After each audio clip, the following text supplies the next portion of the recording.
নন্দীগ্রামের নন্দনায়ক বাড়ে প্রধানমন্ত্রীর মন কি বাত অনুষ্ঠানে শুভেন্দু অধিকারী।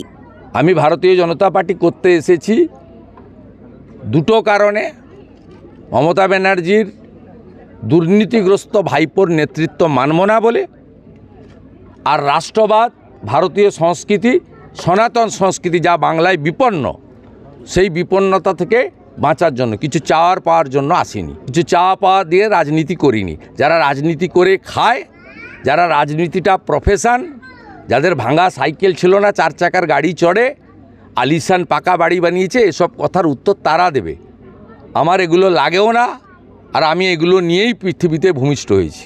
অনুষ্ঠানে উপস্থিত হয়ে সাংবাদিকদের মুখোমুখি হন শুভেন্দু। 6টি আসনে বিজেপির হার নিয়ে তিনি জানিয়েছেন, উপনির্বাচনের সঙ্গে সাধারণ নির্বাচনের কোনো সম্পর্ক নেই।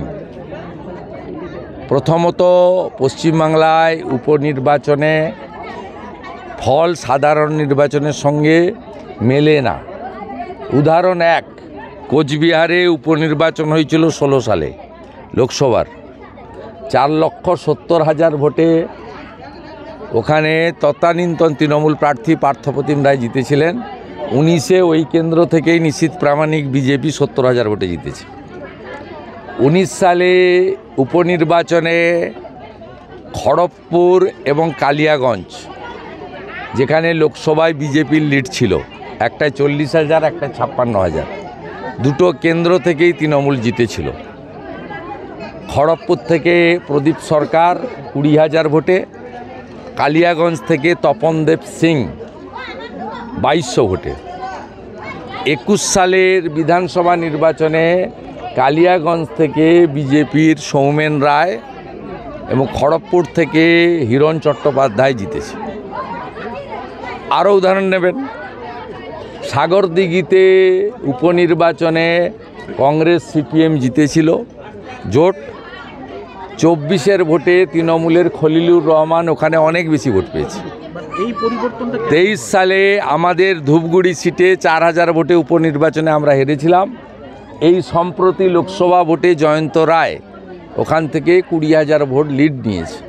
আপনি আমার নাম করে লিখে রাখুন, সাধারণ নির্বাচনে নৈহাটি, মেদিনীপুর, তালডাংরা এবং মাদারিহাট বিজেপি জিতবে।